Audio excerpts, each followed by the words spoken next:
Hello friends.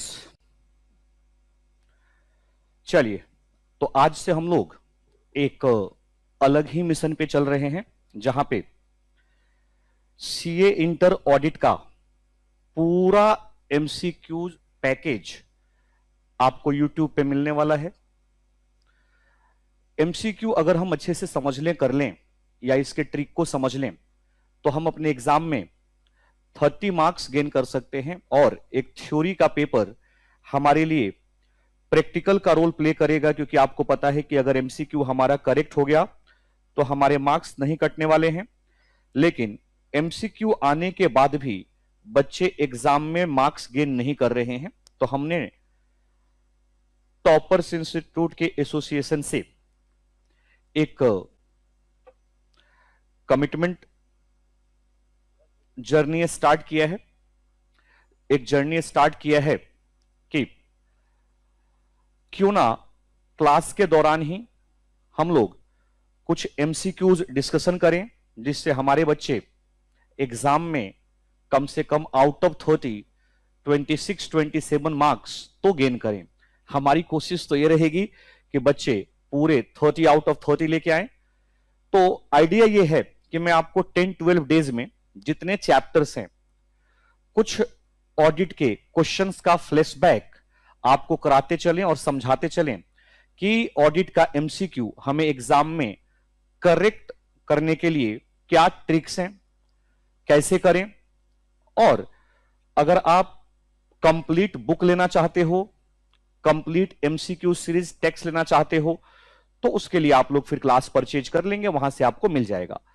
तो देखो, बच्चों ने कहा कि सर एमसीक्यू ना ऐसे आ रहे हैं जैसे इस बार का पेपर तो बच्चों के अकॉर्डिंगली बहुत इजी था, अच्छा पेपर आया था। लेकिन ऐसा भी नहीं है कि हर पेपर या हर बार का पेपर ऐसा ही आएगा। तो एमसीक्यू में सबसे पहले हम लोगों को यह ध्यान रखना है बच्चों कि कोई भी एमसीक्यू का क्वेश्चन कोई आपका सिलेबस नहीं होता कि हमने इतना पढ़ लिया, हमने 200-300 एमसीक्यूज कर लिए तो वहां से क्वेश्चन आ जाएगा, ऐसा कुछ भी नहीं है।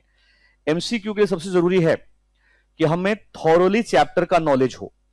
अगर हमने चैप्टर बहुत अच्छे से कवर अप किया है तो हम एमसीक्यू कर पाएंगे, लेकिन अगर हमने चैप्टर अच्छे से नहीं किया है तो चाहे हम कितना भी एमसीक्यूज कर लें, जैसे बच्चे ना मार्केट से रेफरेंस बुक परचेज कर लेते हैं एमसीक्यू का, सोचते हैं कि हम यहां से एमसीक्यू कवर कर लेंगे तो पेपर में वहीं से आएगा, लेकिन पेपर में कुछ और आता है। क्योंकि हो सकता है जिस रिस्पेक्टेड टीचर ने वो एमसीक्यू की बुक कंपाइल की हो सकता है उनसे कुछ एरिया छूट गया हो, रह गया हो, और एग्जाम में वही आ जाए। तो बेटा एमसीक्यू जो हम लोग आपको कराते हैं या बुक्स में देते हैं ना, वो एक रेफरल होता है कि इस तरीके के एमसीक्यूज एग्जाम में आते हैं। बट ऐसा कह दें कि उसके अलावा कोई एमसीक्यूज नहीं आ सकता, तो यह कहना थोड़ा सा गलत है बच्चों के करियर के लिए।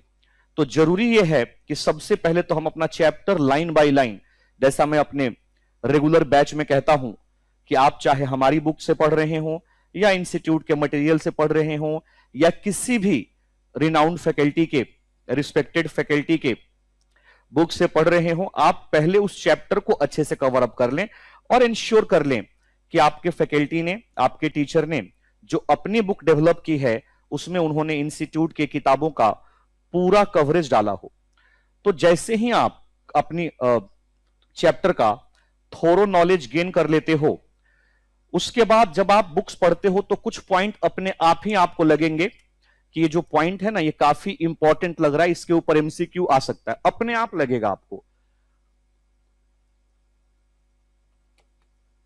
हम लोग इतने मेच्योर हैं, इतने बड़े हो चुके हैं कि जैसे ही क्वेश्चन में कोई इंपॉर्टेंट लाइन आती है, हमें लगता है कि ये काफी इंपैक्टफुल लाइन है और इसके ऊपर क्वेश्चन आ सकता है, तो इमीडिएट आलस नहीं करना, उस लाइन को किसी डिफरेंट कलर पेन से अंडरलाइन या मार्क कर लेना है, उस पर कोई भी ऐसा रेफरेंस लगा देना है कि यहां से एमसीक्यू आ सकता है।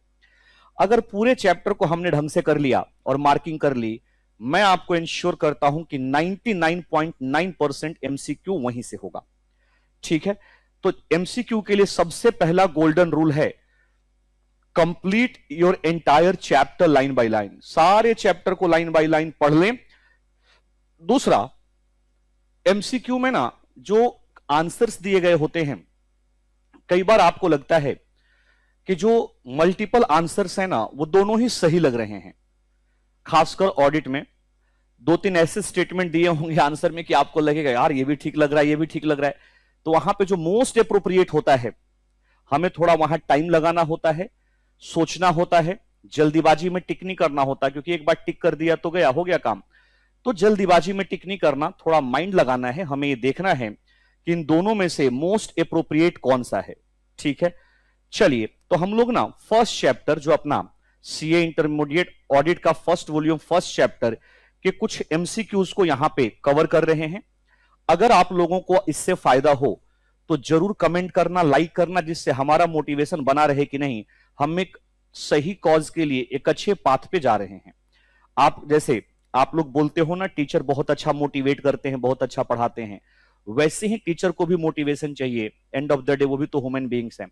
तो आपका जो एप्रिसिएशन होगा, खासकर जब हम सोशल मीडिया यूट्यूब पे क्लासेस लेते हैं, तो हमारी कोशिश यही होती है कि आपका जो प्यार है, आपका जो मोटिवेशन है, वो कमेंट और लाइक के रूप में हमें मिलता रहे कि हम लोग फिर इससे बेहतर और आपको सर्विस दे पाए।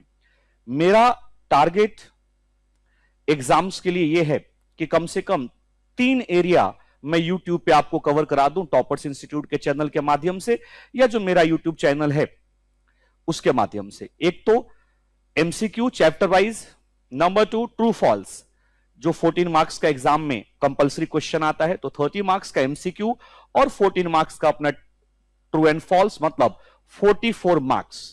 हम लोग यही एक विजन लेके चले हैं कि अब की बार 80 पार ऑडिट में, अब की बार 80 पार।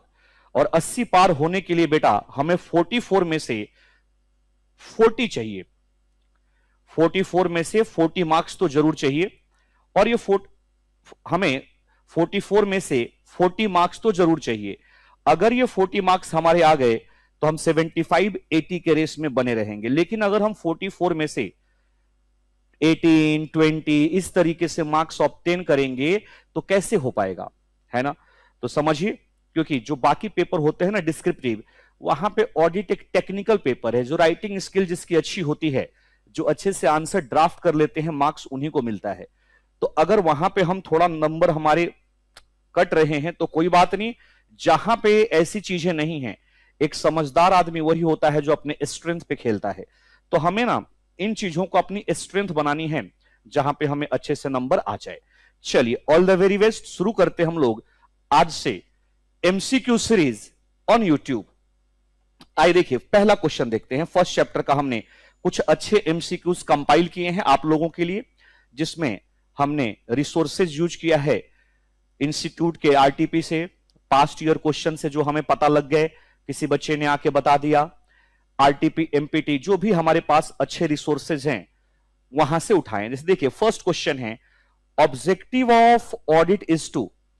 अब जैसे ही बच्चा इसका आंसर देखता है ना तो लगता है अरे यार सेफ गार्ड ऑफ एसेट्स पढ़ा तो है हमने, लग रहा है कुछ ऐसा ही होगा। Prevention and detection of fraud error, अरे यार ये भी हमने पढ़ा था। कंप्लायंस ऑफ लॉ रेगुलेशन, अरे यार हमने तो ये भी कहीं पढ़ा था। लेकिन जैसे ही हम पॉइंट नंबर डी पढ़ते हैं, express an opinion on financial statement, हमें ऐसे 200 का ध्यान आता है कि 200 में हमने कुछ ऐसा ही पढ़ा था कि ऑडिटर का जो ओवरऑल ऑब्जेक्टिव है to obtain reasonable assurance as the financial statement as a whole are free from material misstatement and express an opinion on such financial statement। तो देखिए, ये जो 3 रिस्पॉन्सिबिलिटी है, 3 ऑब्जेक्टिव है ना, ये मैनेजमेंट का काम है। Safe guard of asset is a duty of management, prevention detection of fraud is the responsibility of management, compliance of law regulation is the responsibility of management. हम तो वहां पे जाके देखते हैं कि वाकई मैनेजमेंट अपने रोल को सही तरीके से निभा पा रहा है कि नहीं। तो अगर हम पहले आंसर की बात करें तो बताइए, expression and opinion on financial statement होना चाहिए या नहीं होना चाहिए? बिल्कुल यही होना चाहिए। लेकिन किसी बच्चे ने जल्दी से फर्स्ट या सेकंड पे टिक कर दिया, ये सोच के कि यार ये भी तो सही लग रहा है, तो गलत हो जाएगा।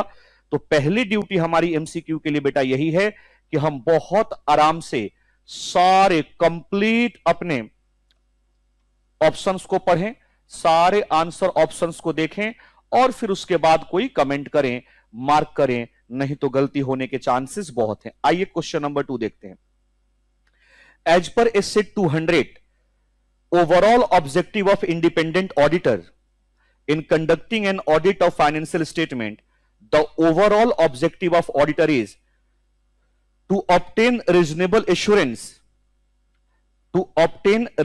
assurance about whether financial statement as a whole are free from material misstatement and to report on financial statement and communicate as required by SA in accordance with auditor's finding। मुझे तो पढ़ के यही सही लग रहा है, ऐसा ही हमने एस 200 में पढ़ा था, बिल्कुल यही लग रहा है। लेकिन हमें एक बार दूसरे ऑप्शंस भी पढ़ लेने चाहिए। आओ देखो क्या कहता है। टू गाइड द मैनेजमेंट, नहीं नहीं नहीं नहीं, टू कम्युनिकेट, ना, टू एंश्योर, नहीं, ये तो मैनेजमेंट का काम है। तो इसीलिए देखिए, जैसे ही हमने चारों ऑप्शंस पढ़ लिया, एस 200 के अकॉर्डिंगली जो इंडिपेंडेंट ऑडिटर का ऑब्जेक्टिव है, अरे दो पार्ट में ऑब्जेक्टिव डिवाइड किया है एस 200 ने। पहला पार्ट तो एग्जैक्ट यही था, to obtain reasonable assurance about, बिल्कुल सही। तो हम क्या नंबर ए मार्क कर दें? यस, आपका जो आंसर होगा वो ए ऑप्शन होगा। थर्ड देखिए, which of the following is an example of voluntary audit. हमने पढ़ा था ऑडिट कंपलसरी भी होता है और वॉलेंट्री। यहां पूछ रहा है कि बताइए इसमें से कौन सा वॉलेंट्री ऑडिट है। अब बताइए, फर्स्ट में तो कहता है कंपनी का ऑडिट, ये तो मैंडेटरी होता है। 44 AB में तो टैक्स ऑडिट होता है, ऑडिट ऑफ कंपनी अंडर से, ये भी टैक्स ऑडिट ही है, ये सब कंपलसरी है। इंडिविजुअल का ऑडिट ऑप्शनल होता है, लेकिन हमारे को जो ऑप्शन में बोला है ना कि गवर्नमेंट के डायरेक्शन पे वो ऑडिट हो रहा है, तो भाई गवर्नमेंट के डायरेक्शन पे उसी का तो ऑडिट होगा जिसको ग्रांट दिया गया है, ग्रांट सैंक्शन किया गया है। सारे इंडिविजुअल का थोड़ी ना होगा। तो बताइए, अगर मैं एक इंडिविजुअल हूं और मुझे गवर्नमेंट ने कोई ग्रांट सैंक्शन नहीं किया है तो मेरा थोड़ी ना होगा। तो बताइए, इन चारों को हम एनालिसिस करें तो मोस्ट एप्रोप्रिएट जो आंसर निकल के आता है वो पॉइंट नंबर डी आता है, मतलब audit of individual on the directives of government for the purpose of sanction of grant. आगे चलिए, विच of the following is not an inherent limitation of audit. Nature of financial reporting, ये तो inherent limitation है। Audit procedure, ये भी inherent limitation है, nature of audit procedure. Existence of related party transaction, yes ये भी है, वहां से भी फ्रॉड एरर हो सकता है, तो वहां पे मेरी लिमिटेशन है। पॉइंट नंबर सी, अगर हम ध्यान से देखें तो पॉइंट नंबर सी, ऐसा हमने नहीं पढ़ा था, ऐसा बिल्कुल भी हमने नहीं पढ़ा था जब हम लोग इनहेरेंट लिमिटेशन पढ़ रहे थे। तो पॉइंट नंबर सी हमारे हिसाब से मतलब करेक्ट आंसर है, ये हमारा इनहेरेंट लिमिटेशन ऑफ ऑडिट नहीं है। आइए आगे चलिए, कहता है जो IASB है, जो इंस्टीट्यूशन है auditing and accounting standard board, वो एक बॉडी है किसका। ये जब आप फर्स्ट चैप्टर में स्टैंडर्ड सेटिंग प्रोसेस पढ़ोगे ना, स्टैंडर्ड सेटिंग प्रोसेस में आपको मिलेगा। तो IIASB functions as a independent standard setting body under the auspices of institutions federation of accountant. याद रखना है आपको, इंटरनेशनल फेडरेशन ऑफ अकाउंटेंट का ये बॉडी है। तो ध्यान रखिएगा, ये आपको मिलेगा फर्स्ट चैप्टर के स्टैंडर्ड सेटिंग प्रोसेस के अंदर। चलिए क्वेश्चन नंबर 6 देखिए। As per SQC1 standard on quality control, which of the following element is not part of firm system of quality control. कहता है कि एज पर SQC1 इसमें से कौन सा ऐसा पॉइंट है जो हमारे फर्म के सिस्टम के क्वालिटी कंट्रोल के ऊपर इंपैक्ट नहीं डालता, मतलब जो SQC1 कवर नहीं करता। विच of the following element is not part of firm system of quality control. आइए जरा पढ़ते हैं फिर बात करते हैं। बेटा लीडरशिप रिस्पॉन्सिबिलिटी तो SQC1 बोलता है, नो डाउट। एथिकल रिक्वायरमेंट बोलता है, acceptance and continuity of client relationship बोलता है। इतना तो बिल्कुल हम लोगों को याद है। जिन बच्चों को याद नहीं है, जैसे ही SQC1 पढ़ लेंगे आपको यह पता लग जाएगा। ये नहीं करता। सी वाला देखिए, preparation of financial statement in compliance of applicable financial reporting framework, ये SQC1 इसकी बात नहीं करता, ये SQC1 का पार्ट नहीं है। लीडरशिप रिस्पॉन्सिबिलिटी SQC का पार्ट है, एथिकल रिक्वायरमेंट पार्ट है, acceptance continuity of client relationship part है। क्या पार्ट नहीं है? तो वो है अपना preparation of financial statement in compliance of applicable financial reporting framework. 7 number देखिए, SQC1, काफी क्वेश्चन SQC1 के हैं, थोड़ा कॉम्प्लिकेटेड भी होता है सीए इंटर के बच्चों के लिए, तो ध्यान से कवर करेंगे। SQC1 स्टैंडर्ड क्वालिटी कंट्रोल, याद रखिए क्वालिटी कंट्रोल दो तरीके से ऑडिट में रिलेवेंट होता है। एक तो ऑडिटर के ऊपर अप्लाई होता है, जो ऑडिटर के सारे काम के लिए होता है ओवरऑल।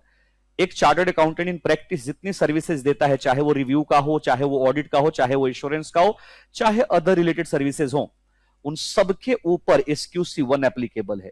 और जब आप किसी पर्टिकुलर क्लाइंट के यहां जाते हो, तो उस क्लाइंट के यहां क्वालिटी मेंटेन करके ऑडिट करना है, उसके लिए इससे 220 होता है। देखिए, तो कहता है कि SQC1 require the firm to obtain information before accepting an engagement। अच्छा, SQC1 require firm to obtain information before accepting engagement, बिल्कुल सही बात है। Which of the following information will not assist the engagement partner in determining whether the decisions regarding accepting and continuity of audit engagement are appropriate? मतलब इसमें से कौन सा ऐसा पॉइंट है जो irrelevant है, कौन से मैटर पे acceptance and continuity of audit engagement. आइए देखिए, पॉइंट नंबर फर्स्ट कहता है the integrity of principal owner. बताइए, मैं ऑडिट कंटिन्यू करूंगा या नहीं करूंगा, इस पे ये पॉइंट मैटर करेगा कि नहीं, कि जिसका मैं ऑडिट करने जा रहा हूं उसके जो प्रिंसिपल ओनर हैं उनका इंटीग्रिटी, मतलब उनकी ऑनेस्टी, बिल्कुल मेरे लिए मैटर करेगा। तो ये तो आंसर नहीं हो सकता। Whether the engagement team is competent, बिल्कुल सर, ये भी मुझे ध्यान रखना है कि जिस टीम को मैं वहां लेके जाऊंगा ऑडिट पे वो कॉम्पिटेंट होनी चाहिए, बिल्कुल सही बात है। Weather the firm and engagement team can comply with the relevant ethical requirement, बिल्कुल सही बात है, ये भी हमारे SQC का पार्ट आएगा।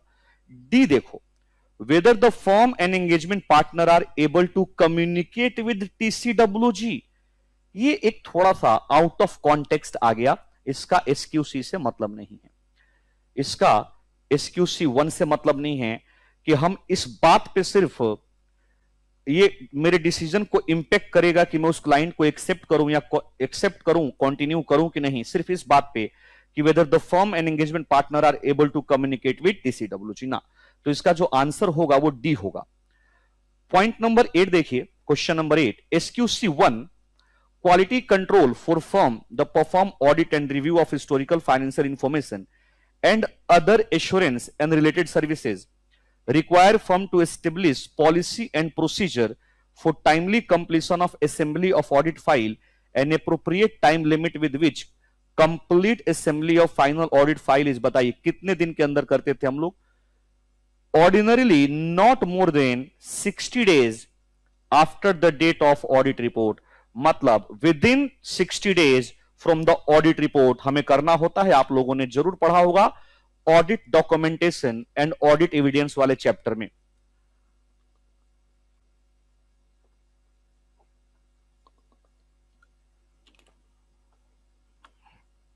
तो सर अगर ये ऑडिट एविडेंस वाले चैप्टर का है तो फर्स्ट चैप्टर में क्या कर रहा है? तो बेटा जी ये ना पॉइंट SQC1 का है, ये SQC1 का पॉइंट है, रेफरेंस वहां लिया गया है, और क्योंकि SQC पहले चैप्टर में समझाया गया है आपको तो इसीलिए यहां पे मेंशन है। तो 60 डेज के अंदर हमें ऑडिट फाइल कंपाइल करना होता है। SQC1 require firm to establish policy procedure for the retention of, SQC1 बात कर रहा है, देखिए ऑडिट, हम लोग पॉइंट नंबर क्वेश्चन नंबर 9 की बात कर रहे हैं।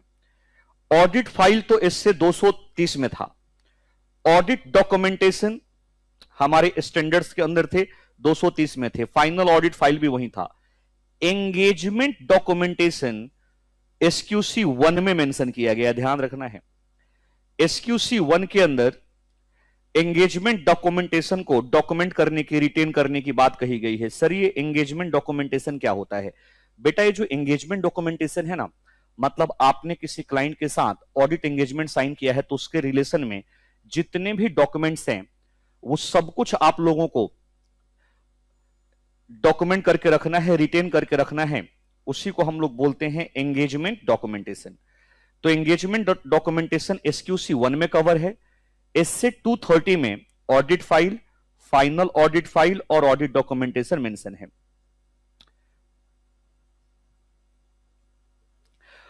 क्वेश्चन नंबर 10 देखिए, SQC 1 require firm to establish policy and procedure for retention of engagement documentation. The retention period for audit engagement ordinarily, बताइए 7 ईयर्स था ना, तो ये तो बिल्कुल स्पेसिफाइड प्रोविजन है, तो आप लोगों को वैसे ही याद होगा। आंसर नंबर सी देखिए, 8 साल तो था ही नहीं कहीं, 6 ईयर नहीं था, 10 ईयर्स नहीं, हमने 7 ईयर्स पढ़ा था। Not shorter than 7 year from the date of audit report और if later date of group auditors report. 7 साल हमें इसको मिनिमम 7 ईयर्स के लिए रिटेन करके रखना पड़ता था। तो ये तो बड़ा स्ट्रेट फॉरवर्ड आंसर है इसका क्वेश्चन नंबर 10 का। लेकिन देखिए एग्जाम में इसी टाइप के एमसीक्यूज आते हैं। चलिए आगे क्वेश्चन नंबर 11 देखते हैं। As per SA 210 agreeing the terms of audit engagement, first chapter में ही कवर था आपका। प्री कंडीशन आपने पढ़ा होगा ऑडिट में। Pre condition of an audit may be defined as the use by management of acceptable financial reporting framework in preparation of financial statement and agreement of management where appropriate TCWG to premises on which audit is conducted. In order to establish whether precondition for an audit are present, the auditor shall, हम लोगों ने pre condition of audit पढ़ा था, उसके respect में देखिए कौन सा पॉइंट प्री कंडीशन का पार्ट नहीं है। Determine whether the audit can be performed in accordance with quality control and engagement standard. आइए देखिए ध्यान से, कहता है determine whether the audit can perform in accordance with quality control engagement standard, ठीक बात है। Determine whether financial reporting framework is acceptable. Determine whether audit can be performed in accordance with legal and regulatory requirement. Determine whether policy procedure as follow for internal control are applicable. हमें यहां पे क्या बताना है, ध्यान दीजिए, ध्यान से पढ़िए। कहता है as per essay 210 agreeing the terms of audit engagement, precondition for an audit may be defined as the use by management of an acceptable financial reporting framework in preparation of financial statement and agreeing of management and whether appropriate TCWG to premises on which audit is conducted. In order to establish whether precondition for an audit are present, the auditor shall determine whether financial reporting framework is acceptable. सबसे appropriate तो हमको यही लग रहा है। Precondition में हम पढ़ेंगे तो देखिएगा पहला पॉइंट ही यही है। तो हमें सबसे पहला प्रीकंडीशन तो यही लगाना है कि जो मैनेजमेंट फाइनेंशियल स्टेटमेंट बना रहा है वो एप्लीकेबल एफआरएफ के हिसाब से होना चाहिए। चलिए क्वेश्चन नंबर 12 की तरफ चलते हैं। The agreed term of audit engagement shall be recorded in audit engagement letter which shall include the following except. Responsibility of auditor तो होता है, रिस्पॉन्सिबिलिटी ऑफ मैनेजमेंट भी होता है, ऑब्जेक्टिव और स्कोप भी होता है, लेकिन ऑडिट एंगेजमेंट लेटर में डिस्क्रिप्शन ऑफ मेथड नहीं होता कि मैं ऑडिट एविडेंस ऑब्टेन करने के लिए नेचर, टाइमिंग, एक्सटेंट क्या लगाऊंगा। ये तो ऑडिटर का अपना एरिया है, तो ये हम लोग एंगेजमेंट लेटर में नहीं लिखते हैं। ये 3 तो लिखते हैं, याद होगा आपको। तो यह इसका जो रिप्लाई होगा वो बी होगा, description of methods to be follow for obtaining audit evidence. चलिए बेटा 13 देखिए, which of the following is correct, कहता है इसमें से कौन सा करेक्ट है। देखिए ध्यान से, इस स्टेटमेंट में से कौन सा स्टेटमेंट करेक्ट है। ऑडिट इंप्लाइज सिस्टमैटिक, क्रिटिकल तो नहीं है, छोड़ दो। The purpose of audit is to enhance the degree of confidence of intended user in the financial statement, मुझे तो सही लग रहा है ये। Audit is legally obligatory for all type, गलत है। Auditor's opinion is an assurance as to future viability, सवाल ही नहीं उठता। मेरे हिसाब से तो बी लग रहा है। आप क्या कहना चाहते हैं? अगर फर्स्ट चैप्टर आपने पढ़ा है तो पक्का आप भी इसके ऊपर बी ही कमेंट करेंगे, ठीक है ना? तो इसका आंसर बी है। चलिए 14 देखते हैं। Which of the following is not an advantage of independent audit? Settlement of taxes तो एडवांटेज है, प्रोटेक्शन ऑफ इंटरेस्ट एडवांटेज है, moral check of employ advantage है, लेकिन गारंटी एज टू, बताइए क्या हमारा ऑडिट इस बात की गारंटी देता है कि एंटिटी की फ्यूचर वायबिलिटी कैसी रहेगी? The answer is no. तो यहां सी इनकरेक्ट होगा दोस्तों। यहां पे जो सी आंसर है वो इनकरेक्ट होगा। आगे चलिए, क्वेश्चन नंबर 15 देखिए। थ्रेट्स टू इंडिपेंडेंस के ऊपर ये क्वेश्चन है। कहता है threats occur when because of relationship a professional accountant become more sympathetic to the interest of other are known as. बताइए अगर हम बहुत ज्यादा सिंपैथेटिक हो जाते हैं, अगर हम बहुत ज्यादा सिंपैथेटिक हो जाते हैं तो किस तरीके के थ्रेट का यहां पे एहसास होता है? फेमिलियरिटी थ्रेट है ना, ज्यादा इमोशनल हो जाते हैं, सिंपैथेटिक हो जाते हैं, है ना? ऑडिटर को ज्यादा इमोशनल नहीं होना चाहिए, नहीं तो वो फिर अपनी रिपोर्ट इंडिपेंडेंट कैसे दे पाएगा? बहुत अच्छे से हम लोगों ने फर्स्ट चैप्टर में कवर किया था। चलिए आगे, सॉरी 16 क्वेश्चन देखिए। लोन और गारंटी टू और from concern client is an example of. अब देखिए लोन गारंटी, पैसे की बात आ गई तो पैसा तो सेल्फ इंटरेस्ट होता है ना, सॉरी यहां पे तो सेल्फ इंटरेस्ट होता है, तो ये हमारा सेल्फ इंटरेस्ट थ्रेट है 16 का answer. When an auditor deal with shares and securities of audited companies, an example of, बताइए advocacy threat.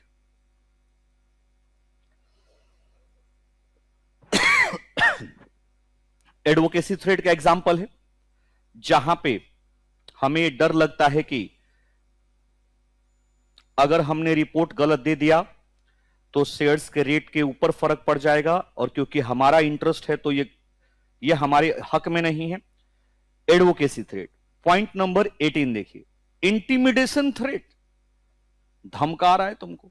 Where a professional accountant may be deterred from acting objective by threat, actual और perceive.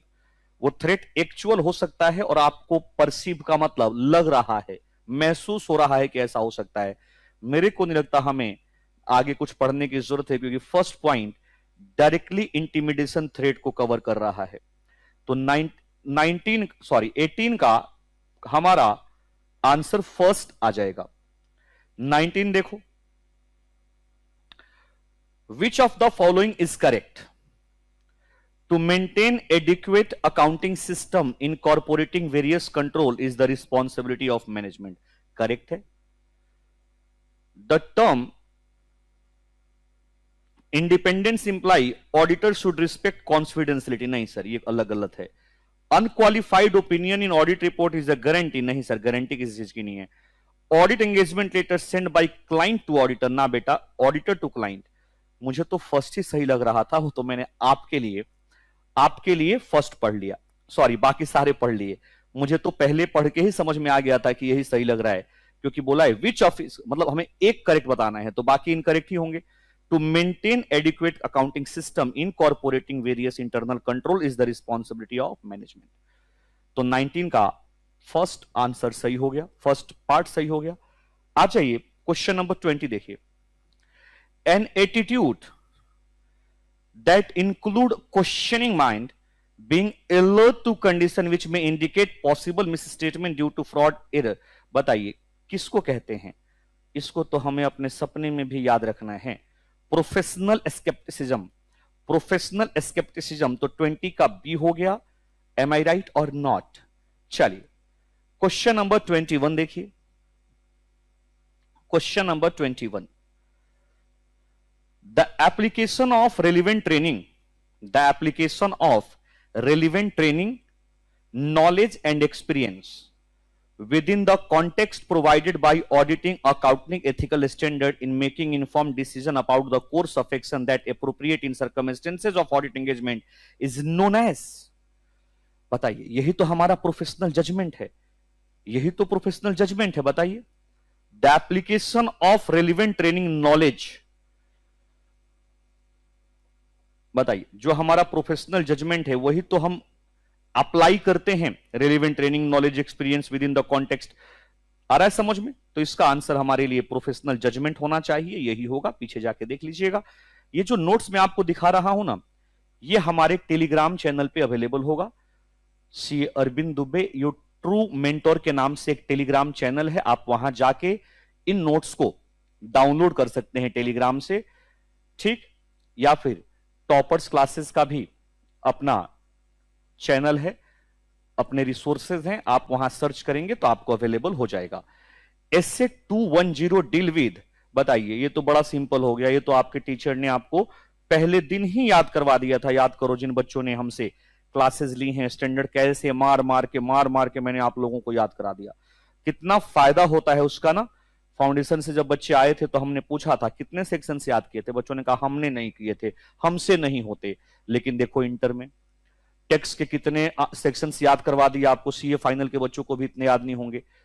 दूसरा, audit के standards भी आपको याद करवा दिए गए थे। तो बताइए, एसे 210 किसको डील करता है? Agreeing the terms of audit engagement. Agreeing the terms of audit engagement. तो हम कह दें कि ऑप्शन नंबर बी करेक्ट है। Yes, option number B correct है। चलिए आगे 23 देखिए। Which of the following is incorrect. Correct भी पूछ सकता है और इनकरेक्ट भी पूछ सकता है। कहता है बताइए इसमें से इनकरेक्ट क्या है। Number 1, auditor is able to obtain only reasonable assurance due to inherit limitation of audit. ये तो करेक्ट है, हमको तो इनकरेक्ट बताना है। The auditor is not expected to and cannot reduce audit risk to zero and cannot therefore obtain absolute assurance that financial statement are free from material misstatement due to fraud error। अरे भाई, ये तो correct है। An auditor is considered to lack of independence if partner of audit firm deal with shared security of। भाई साहब, ये भी correct है। तो बचा क्या हमारे पास? डी। कहता है the preparation of financial statement does not involve judgement by management in applying requirement of entity financial reporting framework. तो अरे यार, कितने एस्टिमेट्स यूज करते हैं, जजमेंट यूज करते हैं। इनकरेक्ट है ये। तो हमारा 23rd का पार्ट डी एप्रोप्रिएट आंसर होगा, यही स्टेटमेंट इनकरेक्ट है। क्वेश्चन नंबर 24 देखिए। Which of the following standard require implementation of quality control procedure while performing an audit engagement. किसी पर्टिकुलर ऑडिट एंगेजमेंट के लिए एसए 220 अप्लाई होता है। पूरे ऑडिटर के ऊपर, ऑडिटर के सारे एक्ट के ऊपर एसक्यूसी 1 होता है, लेकिन किसी पर्टिकुलर ऑडिट एंगेजमेंट के ऊपर अगर क्वालिटी कंट्रोल की बात हो तो वहां एसए 220 एप्लीकेबल होता है। चलिए 25 देखिए। Which of the following aspect not covered in audit of financial statement. Examine of accounting system internal control बिल्कुल हमारे एस्पेक्ट्स है। वाउचिंग है, वेरिफिकेशन है। Design implementation maintaining of inter control नहीं भाई साहब, ये मैनेजमेंट के हाथ का की बात है, हमारे हाथ की बात नहीं है। तो 25वें का आंसर नंबर डी इनकरेक्ट है। 26 देखिए। Which of the following is true. Which of the following is true. Management of organisation is solely responsible for compliance of auditing standard. Incorrect है ये। मैनेजमेंट ऑडिट स्टैंडर्ड के लिए क्यों होगा, वो तो सीए होता है। The matter of difficulty, time और cost involve is itself a valid basis for audit to omit an audit procedure for which there is no alternative. Sir गलत बात है ये। आप ये नहीं कह सकते कि matter of difficulty, time, cost, ये सब नहीं मैटर होता। The basic objective of audit do not change with reference to nature, size और फॉर्म ऑफ एंटिटी। ये तो बिल्कुल सही है। Which of the following is true. ये तो बिल्कुल सही लग रहा है। The basic objective of audit do not change with, बिल्कुल सही बात है, पढ़ा था ना हम लोगों ने। Irrespective of size and form, irrespective of size and form, तो हमारा 26 के रिस्पेक्ट में आंसर सी करेक्ट लग रहा है। डी भी देख लो, चाहो तो पढ़ लो। Audit procedure use to gather audit evidence में भी effective for detecting an intentional misstatement ना। पॉइंट नंबर सी सबसे अप्रोप्रिएट लग रहा है। 27 देखिए, स्टैंडर्ड ऑन एश्योरेंस एंगेजमेंट। याद रखिए हमने कहा था रिव्यू के अपने स्टैंडर्ड होते हैं, ऑडिटर के अदर वर्क के लिए अदर स्टैंडर्ड होते हैं, ऑडिटिंग के लिए स्टैंडर्ड ऑन ऑडिटिंग होता है। तो एश्योरेंस के जो स्टैंडर्ड ऑन एश्योरेंस होता है वो किसके ऊपर अप्लाई होगा, देख लो। इसके ऊपर तो ऑडिट होता है, इसके ऊपर रिव्यू होता है। ये है देखो, एश्योरेंस एंगेजमेंट के लिए स्टैंडर्ड ऑन एश्योरेंस एंगेजमेंट होता है। तो बड़ा सिंपल है, नाम से ही नाम टैली कर गया इसका। देखिए, तो standard on auditing standard deal with home assurance engagement. चलिए 28 देखो, 28 देखिए,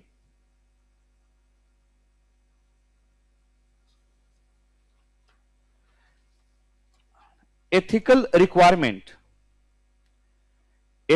requirement are defined as a code of ethics issued by RCI established that fundamental principle of professional ethics. Which of the following is not specified in code of ethics as such? बताइए, code of ethics में objectivity की बात हुई थी, बिल्कुल याद आ रहा है सर। प्रोफेशनल कॉम्पिटेंस, बिल्कुल sir. Confidentiality, yes sir.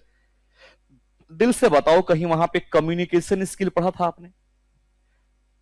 Communication बताइए, आपने जो बेसिक प्रिंसिपल गवर्निंग ऑडिट पढ़ा था, एथिकल रिक्वायरमेंट्स पढ़े थे, वहां पे कहीं कम्युनिकेशन स्किल नहीं सर, ये तो क्वालिटी ऑफ ऑडिटर होता है, एथिकल रिक्वायरमेंट नहीं है। तो 28 का जो इनकरेक्ट ऑप्शन है वो पॉइंट नंबर डी है। क्वेश्चन नंबर 29 देखिएगा, which of the following is false, हमें बताना है इसमें से कौन सा इनकरेक्ट है।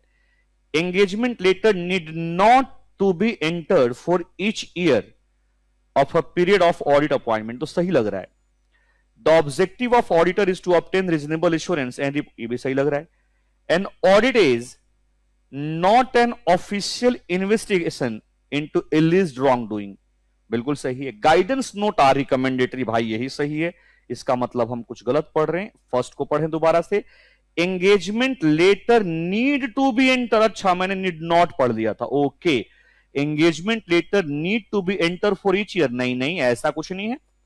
वो तो हम अगर हमारा कुछ एक्सेप्शनल केस थे जहां पे हम रिकरिंग ऑडिट के केस में एंगेजमेंट लेटर चेंज करते थे, रिवाइज करते थे, फ्रेश साइन करा लेते थे, तो इसका जो 29 का जो फॉल्स स्टेटमेंट है बेटा वो फर्स्ट है। चलिए 30 नंबर देखिए, in case of recurring audit the auditor shall assess whether circumstances required revision in terms of audit engagement and whether there is a need to remind the entity of existing terms of audit engagement. Which of the following circumstances do not require revision? कहता है generally 7 cases हैं जहां पे हमें engagement letter को revise करना होता है। बताइए इसमें से कौन सा ऐसा है जो आपने वहां नहीं पढ़ा था, इसमें से कौन सा ऐसा है जो हम लोगों ने नहीं पढ़ा था। देखिए, significant change in senior management, ये वहां पे था, ये वहां पे था।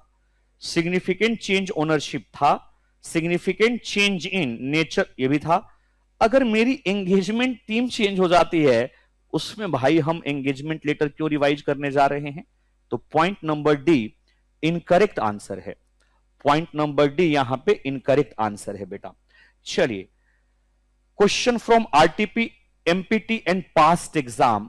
अब पास्ट एग्जाम वाला तो इंस्टीट्यूट देता नहीं है ना, तो ये मेमोरी बेस है बेटा, है ना। कुछ बच्चों ने आके बता दिया, अब 10 15 20 बच्चों ने एक एक क्वेश्चन भी बता दिए, तो कुछ कुछ हम लोग यहां पे कॉपी कर लेते हैं कि आपको ये पता लग जाए कि एमसीक्यू का स्टैंडर्ड क्या है एग्जाम के लिए। देखिए, judging the significance of matter require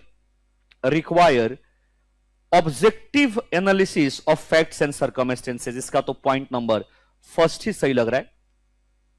judging the significance of a matter require objective analysis of fact and circumstances, बिल्कुल सही बात है। 32 देखिए, An important factor in determining form, content, and extent of audit documentation of significant matter is the extent of, बताइए, professional judgement. मैं कितना documentation maintain करूंगा ये मेरे अपने प्रोफेशनल जजमेंट के ऊपर डिपेंड करता है। क्वेश्चन नंबर 33 देखिए, standard on quality control SQC1 provide that unless otherwise specified by law regulation audit documentation is the property of auditor। बताइए, ये तो बिल्कुल स्ट्रेट फॉरवर्ड आ गया बेटा, एग्जाम के क्वेश्चंस पढ़ रहे हो आप लोग एमपीटी आरटीपी के, इसी टाइप के क्वेश्चंस आएंगे। बताइए, अगर ऐसा आता है तो मुझे नहीं लगता हमारे बच्चे गड़बड़ करके आएंगे। थोड़ा सा पेशेंस रख के देखो, एग्जाम में ना टाइम मैनेजमेंट अगर जिसने कर लिया उसने दुनिया जीत ली। मैक्सिमम बच्चे जिनका रिजल्ट खराब होता है या पेपर दे के आते हैं ना, वो यही कहते हैं सर हम मैनेज नहीं कर पाए, टाइम मैनेज नहीं कर पाए। इसीलिए टेस्ट वेस्ट बड़ा इंपॉर्टेंट होता है जिससे हम अपने टाइम को मैनेज करना सीख लें। 34 देखिए, professional scepticism is necessary to critical assessment of what, audit evidence.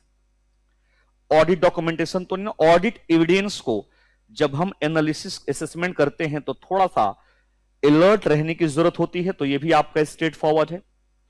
35 देखिए, as per S 210 agreeing the terms of audit engagement the auditor shall agree the terms of engagement with, किसके साथ, management के साथ भी हो सकता है, टीसीडब्ल्यूजी के साथ हो सकता है। मैनेजमेंट और टीसीडब्ल्यूजी, एंगेजमेंट टीम मेंबर कहां से आ गया, बताइए मोस्ट अप्रोप्रिएट क्या लग रहा है, management as well as TCWG, तो हम सी मार्क कर दें आपकी अगर परमिशन हो तो। बिल्कुल सही कह रहे हैं सर आप, सी ही हो जाएगा।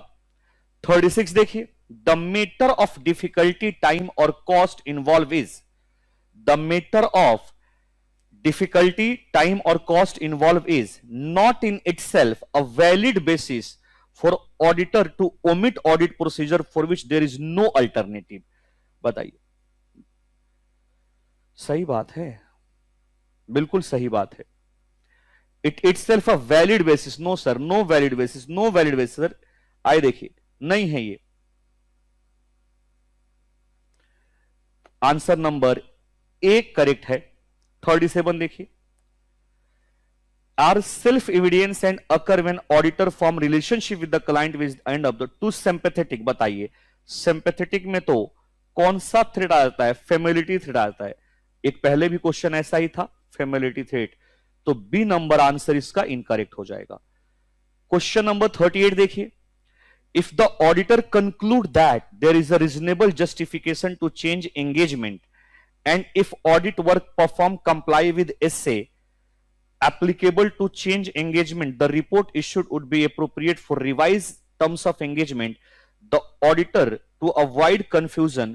बताइए, अगर एंगेजमेंट रिवाइज हुआ है तो कंफ्यूजन को दूर करने के लिए हमको क्या करना चाहिए, द ओरिजिनल एंगेजमेंट और any procedure that may have been perform in original engagement, क्या करना चाहिए, in order to avoid confusion the report would not include reference to, बिल्कुल पुराने का रेफरेंस होना ही नहीं चाहिए, रेफरेंस दे दोगे तो कंफ्यूजन हो जाएगा। The procedure that may have been perform in original, छोड़ दो, नहीं करना आपको। फर्स्ट सबसे अप्रोप्रिएट आंसर है। देखो, अगर मान लीजिए किसी वजह से एंगेजमेंट रिवाइज हुआ है, चेंज हुआ है, तो अगर आप पुराने वाले का रेफरेंस अपनी रिपोर्ट में देने लग जाओगे तो कंफ्यूजन हो जाएगा। कहता है in order to avoid confusion the report would not include reference to original engagement or any procedure that may have been performed in the original।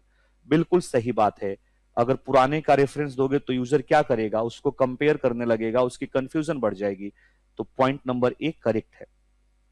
39 देखिए, आप 39 देखिए, which of the following is correct, which of the following is correct, the auditor is not expected to and cannot reduce audit risk to zero and cannot therefore obtain absolute assurance that the financial statement are free from material misstatement due to fraud error।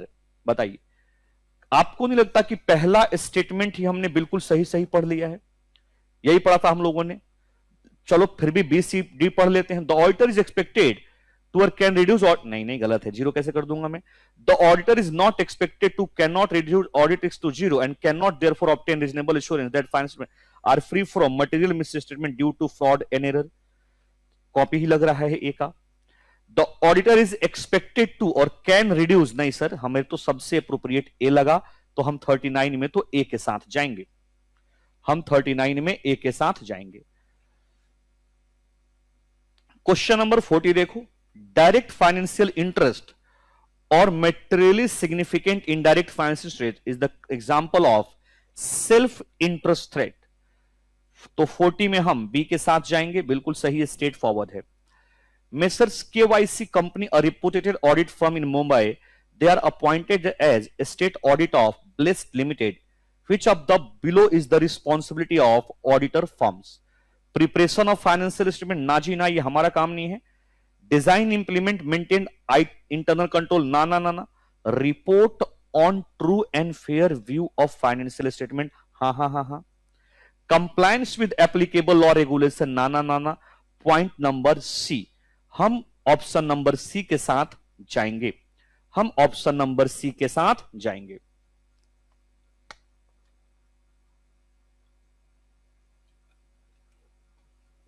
चलिए आगे,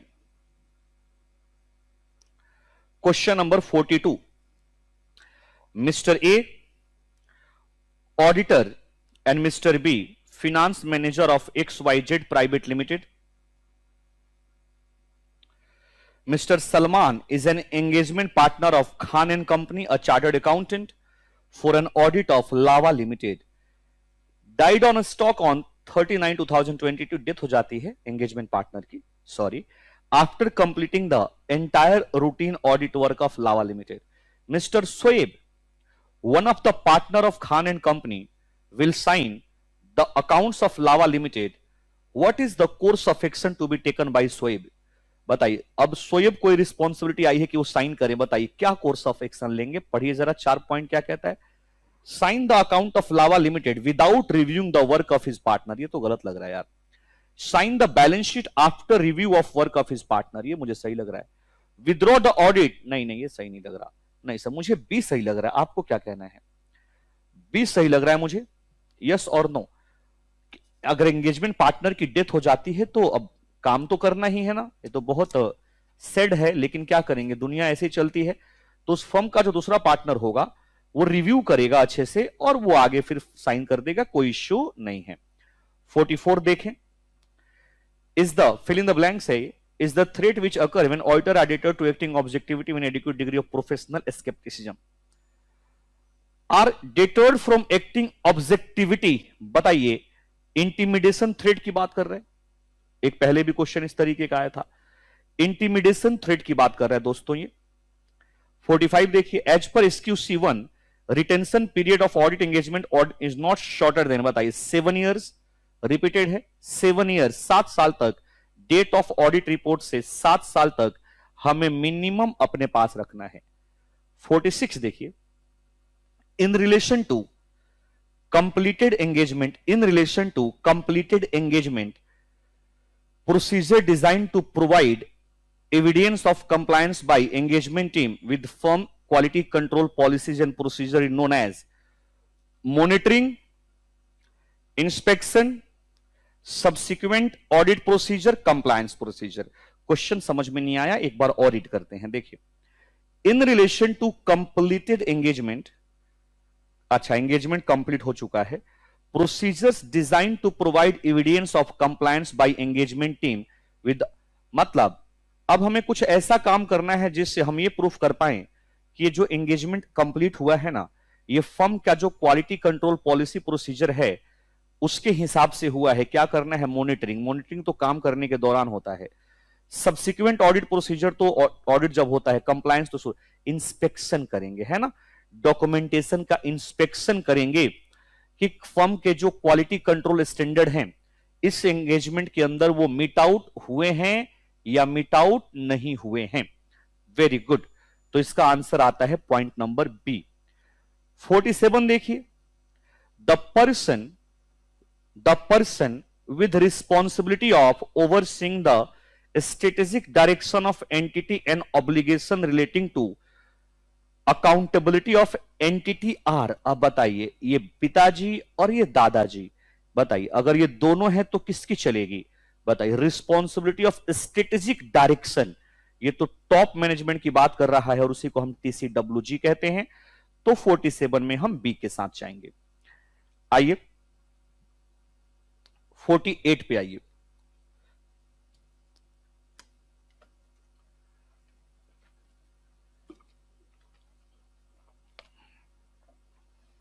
If the auditor is unable to agree to change of terms of audit engagement and is not permitted by management to continue original audit engagement, the auditor shall withdraw from audit engagement where possible under applicable law regulation. थोड़ा ठीक लग रहा है, आगे देखते हैं कोई और appropriate हो। Determine whether there is any obligation either contractual or otherwise to report the circumstances to other parties such as TC। ये ठीक ठाक लग रहा है। अब आगे क्या कहता है? Withdraw from audit engagement where possible under applicable law regulation and determine whether there any obligation either contractual otherwise to report circumstances to other parties such as TCWG on। बिल्कुल। पॉइंट नंबर सी थोड़ा और ज्यादा सही लग रहा है। D देखिए, withdraw from audit engagement where possible under applicable law regulation or determine whether there is any obligation either contractual otherwise to report the circumstances to other parties such as those charged with governance owner or regulators। बताइए, सी और D तो same ही लग रहा है। ठीक है, हम सी के साथ जाएंगे, ज्यादा एप्रोप्रिएट लग रहा है।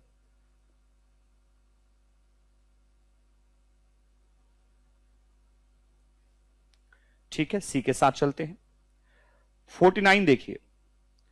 The firm RK&Associates has an extensive understanding of code of ethics that underlies the fundamentals principle relevant to auditor when conducting audit of financial statement and provide a conceptual framework for applying this principle. Which of the following does not form part of fundamental principle? Integrity हमारा part होना चाहिए। Professional competence yes, professional behaviour, scepticism यहां नहीं आएगा। Sir क्यों नहीं आएगा? मैंने कहा एक बार दोबारा पढ़ के देख लो क्यों नहीं आएगा। पढ़िए जरा दोबारा। The firm RK&Associate has an extensive understanding of code of ethics the underlying the fundamental principle relevant to audit। Fundamental principle में स्केप्टिसिज्म नहीं आता। ये तो जब आप ऑडिट प्रोसीजर लगाते हैं, ऑडिट एविडेंस ऑब्टेन करते हैं, तो वहां पे अलर्टनेस की बात करता है। तो ये आपका 49 का आंसर नंबर सी था। सी इनकरेक्ट है। आता है समझ में? तो देखिए, हम लोगों ने अभी अप्रॉक्स 45 मिनट्स के अंदर बड़े आराम से ये 50 के करीब MCQs रीड कर लिए, है ना। देखिए, मेरा आइडिया क्या है, खासकर जो बच्चे अभी नवंबर अटेम्प्ट के लिए कोचिंग ले रहे हैं या किसी भी अटेम्प्ट के लिए कोचिंग ले रहे हैं, जब आप इस कम्यूट करें, जैसे कहीं जा रहे हैं, आपको बस में मेट्रो में बैठने की सीट मिल गई, तो बस सुनते रहिए। आपको अपना क्वालिटी टाइम MCQ में खर्च करने की जरूरत नहीं है, क्योंकि ये जो हमने 49 MCQs कवर किए, पेपर में यही आएगा इस बात की कोई गारंटी नहीं है, लेकिन इस टाइप के ही MCQs आते हैं इसकी गारंटी है। और अगर हम किताब को थॉरोली पढ़ लें तो हम MCQ कवर अप कर सकते हैं। ठीक है, तो आज से जो हम ये MCQ की सीरीज शुरू करने जा रहे हैं, हम लोग चैप्टर वाइज इसको 12-14 क्लासेस के अंदर 1-1 घंटे का मैक्सिमम MCQ कवरेज होगा। हाँ, किसी चैप्टर में जैसे मान लो कंपनी ऑडिट है, बड़ा चैप्टर है, उसमें MCQ ज्यादा होंगे, तो वहां पे 1.5 घंटा लग जाएगा, 2 घंटे लग जाएंगे, वो अलग बात है। बट हमारी कोशिश यही है कि आपको कुछ MCQs पढ़ा के ये समझाने की कोशिश की जाए कि किस टाइप के क्वेश्चंस एग्जाम में आते हैं, जिससे आपके कंफर्ट जोन में थोड़ा इंक्रीमेंट हो, और अगर इंक्रीमेंट ना हो तो आप थोड़ा मेहनत कर लें कि उसके बाद इंक्रीमेंट हो। ठीक है, और भी क्वेश्चंस होते हैं बुक में, और भी क्वेश्चन होते हैं रेगुलर क्लासेस के अंदर, रेगुलर कोर्स के अंदर जो MCQs का होता है, जिसको आप टॉपर्स इंस्टीट्यूट से इंक्वायरी करके समझ सकते हैं, परचेज कर सकते हैं, कोई दिक्कत नहीं है। ये हम लोग YouTube पे एक फ्लैशबैक लेके आए हैं, किस तरीके से हम लोग पढ़ाते हैं बच्चों को, किस तरीके से क्लासेस कंडक्ट होती हैं, और किस तरीके से एग्जाम की तैयारी कराई जाती है। तो एमसीक्यू के फर्स्ट क्लास के अंदर इतना ही। हम लोग फिर कल सेकेंड चैप्टर के एमसीक्यू के साथ मिलेंगे। अगर कोई भी आपको किसी क्वेश्चन में डाउट हो तो कमेंट बॉक्स में जरूर डाल दें कि हम उसको रिस्पॉन्ड कर पाए, जिससे आपको वो एमसीक्यू क्लियर हो जाए। थैंक यू दोस्तों, थैंक यू वेरी मच। कल फिर मिलेंगे हम लोग सेकेंड एमसीक्यू क्लास के अंदर। थैंक्स।